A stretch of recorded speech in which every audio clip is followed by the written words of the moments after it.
जय भीम, नमस्कार, सलाम। मैं मौली हिंदी समाचार में आपका स्वागत है और मैं हूँ दर्शकों अब इस वक्त बेला शहर में मौजूद है और बेला शहर के अम्बेडकर चौक पर मौजूद है। दर्शकों, किसी शायर ने खूब कहा कि अगर पूरे दुनिया की लकड़ियाँ अगर जमा कर दी जाए और समंदर को शाही बना दिए जाए, लेकिन फिर भी बाबा साहब का व लिख नहीं सकते, क्योंकि बाबा साहब की जो शान में जो तारीफें हैं वो बहुत अनगिनत है और समंदर की तरह गहरी है।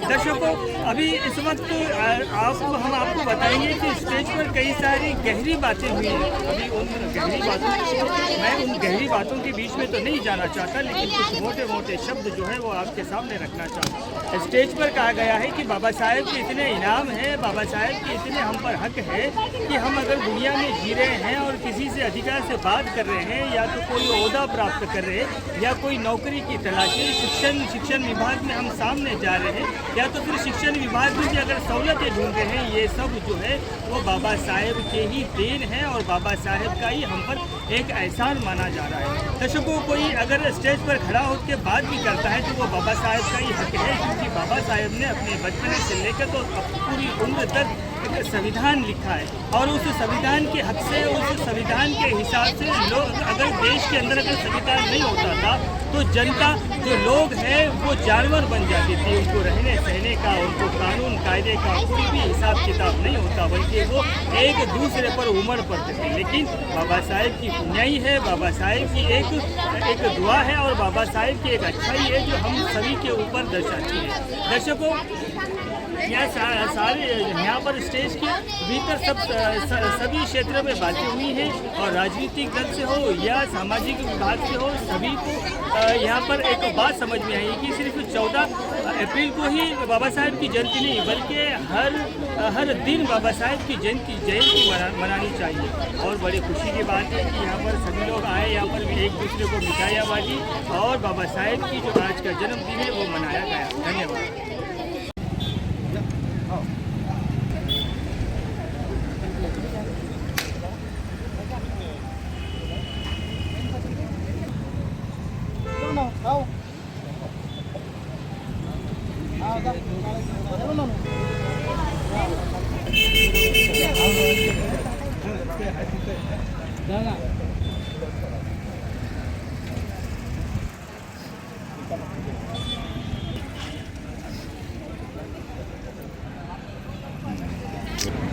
Iya.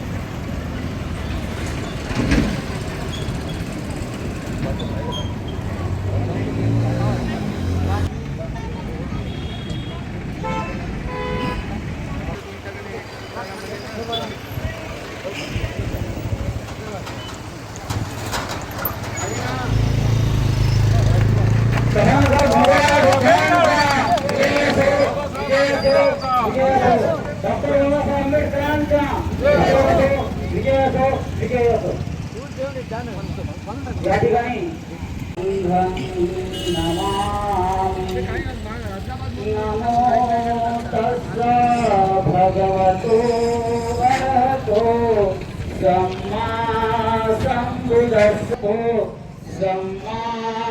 सम्बुद्धस्सा नमो अरहतो सम्मामि धम्मं शरणं गच्छामि संघं गच्छामि तृतीयंपि धम्मं शरणं गच्छामि तृतीयंपि संघं शरणं गच्छामि तृतीयंपि बुद्धं शरणं गच्छामि तृतीयंपि गच्छामि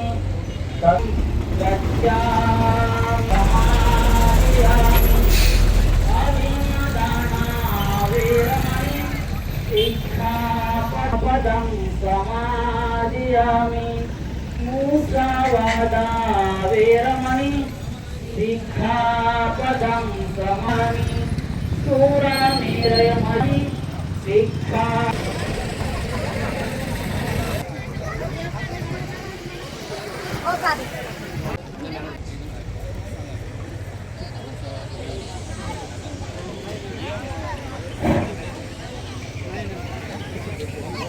आयुष्मान सुखदेवजी विश्वरत्न भारतरत्न डॉक्टर बाबासाहेब आंबेडकर यांच्या प्रतिमेला मी सर्वप्रथम अभिवादन करते. आज डॉक्टर बाबासाहेब आंबेडकर यांची जयंती आहे. या निमित्ताने या ठिकाणी आपण सगळेजण एकत्र जमलेलो आहात. सगळं तर सांगायचं म्हटलं तर आज मी ते तुमच्यासमोर उभी राहून बोलते आहे. हा अधिकार सुद्धा मला डॉक्टर बाबासाहेब आंबेडकर यांनी दिलेला आहे. परिस्थिती आहे, मी आज फक्त वर्तमान काळावर बोलणार आहे, कारण भूतकाळ सगळ्यांना तर माहीतच आहे. आजची जर आपण परिस्थिती बघतो आहे तर आजचा जो वर्तमान काळ आपल्याला दिसतो आहे हा कुठेतरी आपल्याला भूतकाळाकडे जाताना दिसून येतो आहे. कारण बाबासाहेबांनी जे आपल्याला मिळवून दिलं एवढ्या कष्टातून, त्यांनी एका पावाच्या तुकड्यावर आपलं संपूर्ण दिवस काढलेला आहे. आपल्याला शिक्षण देण्यासाठी किंवा आपल्याला संपूर्ण अधिकार मिळवून देण्यासाठी त्यांनी जे काही प्रयत्न केलेले आहे त्या प्रयत्नातून जे आपल्याला आज यश मिळालेलं आहे ते पुन्हा कुठेतरी आपल्याला मागे जाताना दिसत आहे. असं जर व्हायचं नसेल तर आपल्याला आपले अधिकार वाचवून जर ठेवायचं असेल तर आपल्याला संविधान वाचवणं खूप गरजेचं आहे. कारण संविधान आहे म्हणून आज आपण आहोत. कारण डॉक्टर बाबासाहेब आंबेडकरांनी అహోరాత్రి కానీ బాబాసాహెబ్ అంబేద్కర్ గారు ఆయన మంత్రిత్వం ఉన్నప్పుడు మహిళలకు హిందూ కోడ్ బిల్, ఆ బిల్ పేరు ప్రమోద్ రెడ్డి గారు కూడా చక్కగా చెప్పారు.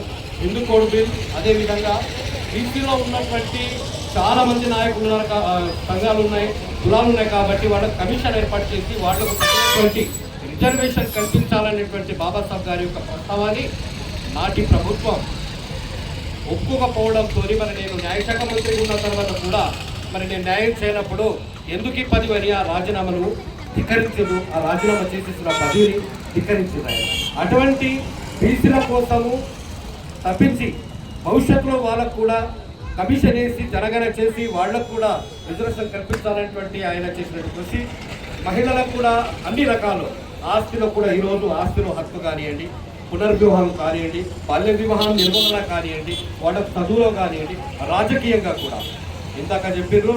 నిజంగానే ఇప్పుడు ఎన్నో సంవత్సరాల క్రితం అప్పుడు ఆయన మహిళలకు మరి అన్ని సౌకర్యాలు కల్పించాలి, హక్కు కల్పించాలి, బాధ్యత, గౌరవము అన్ని కల్పించాలి అనేటువంటి ఆయన యొక్క సంకల్పం స్థానిక ఎన్నికల్లో మహిళలకు రిజర్వేషన్ కల్పించారు. కానీ ఎక్కడైతే చట్టాలు జరుగుతాయో పార్లమెంట్లో, అదేవిధంగా అసెంబ్లీలో మహిళలకు మాత్రం రిజర్వేషన్ లేదు.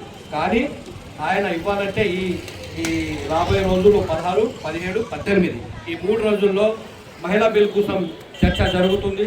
రాబోయే ఎన్నికల్లో 2029లో మహిళలకు కూడా 33% అంటే దగ్గర 300 మంది మహిళలు పార్లమెంట్లో కూర్చుంటున్నారంటే వాళ్ళ యొక్క సమస్య గురించి వాళ్ళు ప్రశ్నించేటువంటి అవకాశం లభించిందంటే బాబాసాహెబ్ గారి యొక్క పుణ్యము. నేటి ఉన్నటువంటి ఏ ప్రభుత్వమైనా కానీ మంచి పని చేసినప్పుడు వారిని మనం జ్ఞాపకం చేయాల్సిందే.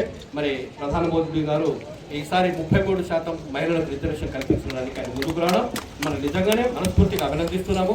ఈ విధంగా మరి బాబాసాహెబ్ గారి యొక్క జయంతి అనేటువంటిది కానీ బాబాసాహెబ్ అని కానీ ఆయన్ని కేవలము పరిమితి చేయకుండా एका समाजापुरतेच त्यांना स्थिमित नाही करत, त्यांचा विचाराला सामोर घेऊन सगळेच हर समाज काहून तर सगळ्या समाजाला रिझर्वेशन फक्त एससीला बीसीला म्हणून नाही तर आज IAS IPS कोणत्या क्षेत्रामध्ये बघा का दुसरे समाजचे पण आज IAS IPS सगळे पोस्टमन डॉक्टर्स म्हणा सगळ्यांना होता पाहिजे. बाबासाहेब सगळ्यांना सुविधा दिली, 50% आरक्षण त्यांना दिलं आणि त्याच्यामधून बाकीचे SC ST BC त्यांना दिलं. तर सगळ्याला संधी आहे आणि शिकले पाहिजे, शिकले तर सगळ्याला हे संधी मिळते. आणि आजच्या हा कार्यक्रमात सगळे जो भाग घेतले, या कार्यक्रमाला यशस्वी केले आणि तुम्ही येऊन या कार्यक्रमाला शोभा वाढवले, त्यामुळे मी सगळ्यांचं धन्यवाद मानतो आणि आजचा कार्यक्रम इथं संपला. मी इथं धन्यवाद. जय हिंद. संविधान के शिल्पकार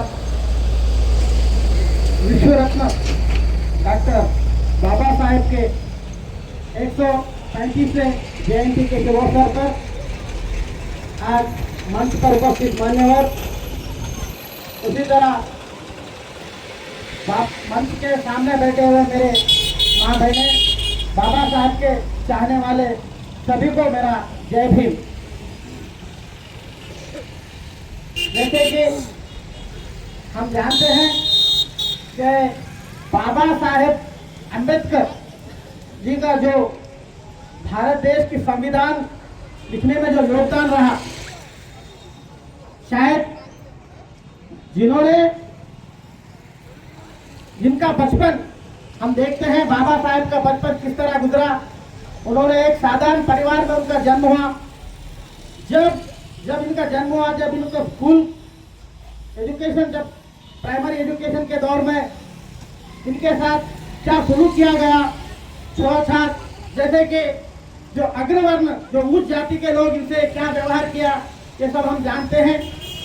लेकिन इनका ये सबका सामना करते हुए, क्योंकि आज कुछ लोग कहते हैं कि बाबा साहब सिर्फ एक समाज के आदमी हैं, एक समाज के, लेकिन ये गलत है। आज बाबा साहब ने जो संविधान लिखा, आज हर आदमी, आज मैं यहाँ आकर ये माइक पकड़ कर बात कर रहा हूँ तो ये बाबा साहब की भीख है। बाबा साहब के संविधान में हर इंसान को, दलित, बहुजन, अल्पसंख्यक, सभी के हकों के बारे में उन्होंने उल्लेख किया। लेकिन आज हम बाबा साहब के विचारों को हमारी निजी जिंदगी में लाने की जरूरत है।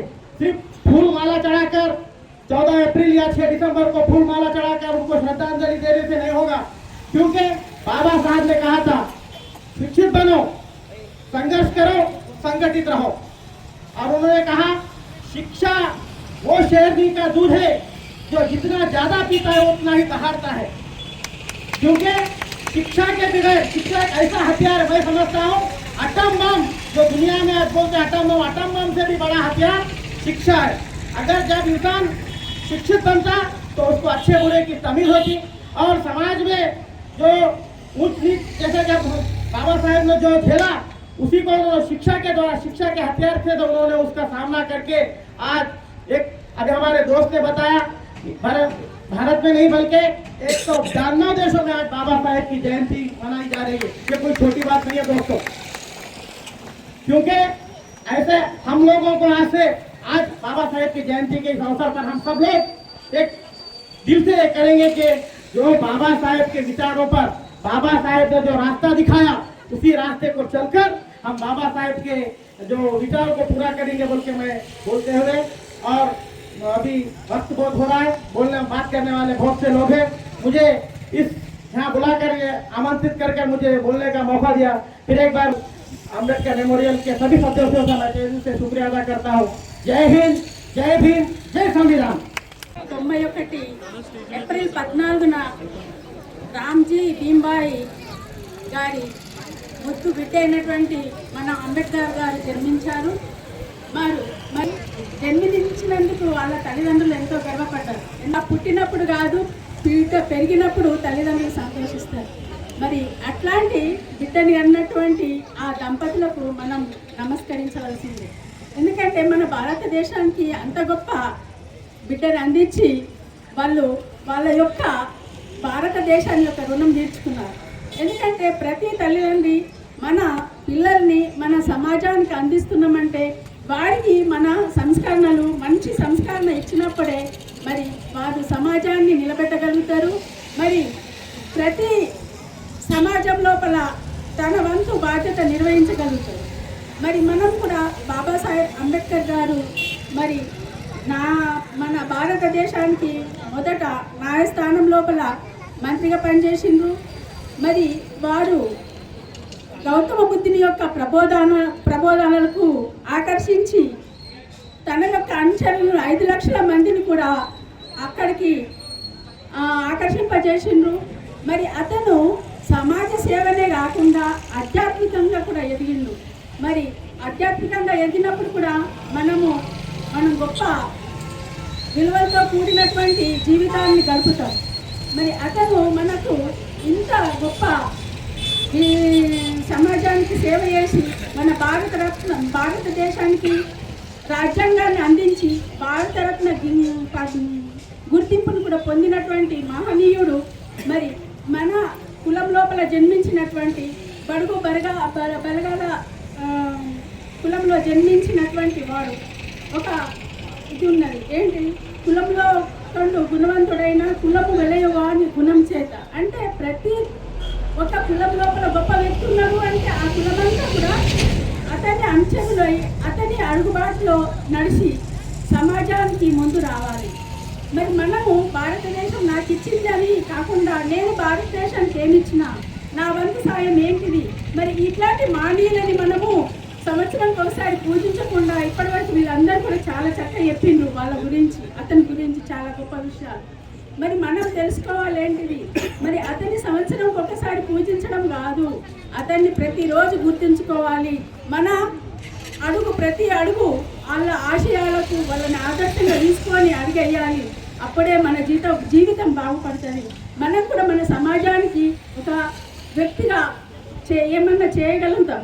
మరి భారతదేశానికి అతను ఒక వ్యక్తి కాదు, ఒక శక్తిగా నిలబడి ఎన్నో మంచి మంచి పనులు చేసి మన హక్కులని, సమానత్వాన్ని మరియు న్యాయము, సేవ, విద్య అన్ని మంచి దృక్పథాలతో ముందుకు వెళ్ళి అతను మన భారతదేశానికి ఒక గుర్తింపు అయింది.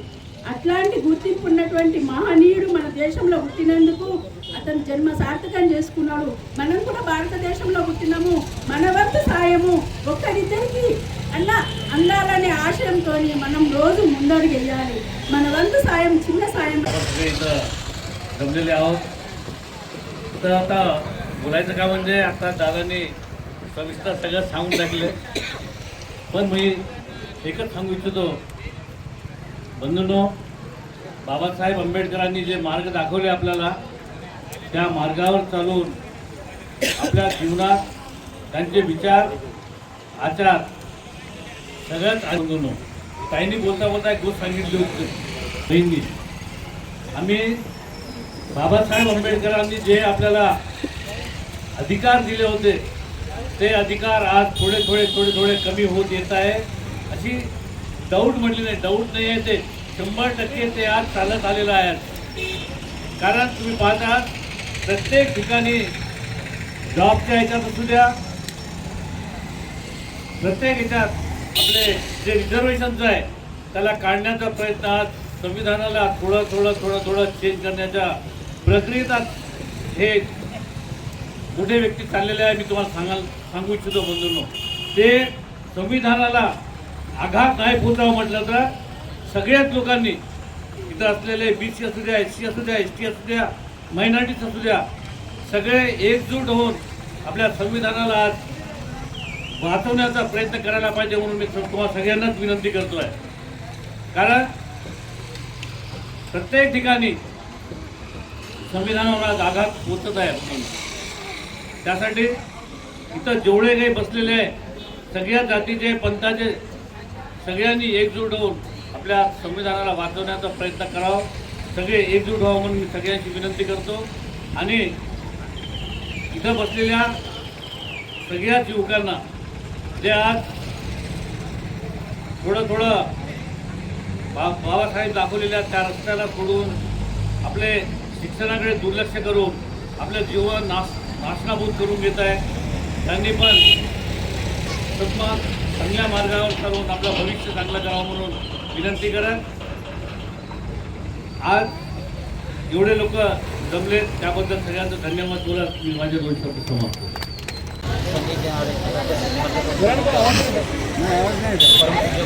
डॉक्टर बाबासाहेब आंबेडकर या दोन्ही महामानवाच्या प्रतिमेला विनम्र अभिवादन करतो. ज्या महामानवांनी आपले आयुष्य लोककल्याणासाठी समर्पित केले, स्वतंत्र, समता, बंधुत्व, न्याय, संविधानाच्या माध्यमातून आम्हा भारतीय वाचनांना बहिष्कृत केले. आणि म्हणूनच त्या महामानवाचा त्यागाचा आणि समर्पणाचा इतिहास लिहिला जातो. बाबासाहेब विदेशातून PhD येतात, ही गोष्ट शाहू महाराजांना कळते आणि शाहू महाराज कोल्हापूरहून थेट मुंबईला पोचतात आणि त्यांना गुडघ्याचा त्रास असल्यामुळे ते वर चढू शकत नाही. बाबासाहेब ज्या परिस्थितीत त्या परिस्थितीत शाहू महाराजाजवळ येतात आणि या दोन्ही महामानवाची भेट होते. त्या भेटी अगदी दोघांचं संभाषण होतं. तेव्हा बाबासाहेब म्हणतात, अहो राजे, तुम्ही ते भीमरावला जर निरोप दिला असता तर भीमराव कोल्हापूरला आले असते. परंतु शाहू महाराज म्हणतात, अहो राजे, अहो भीमराव,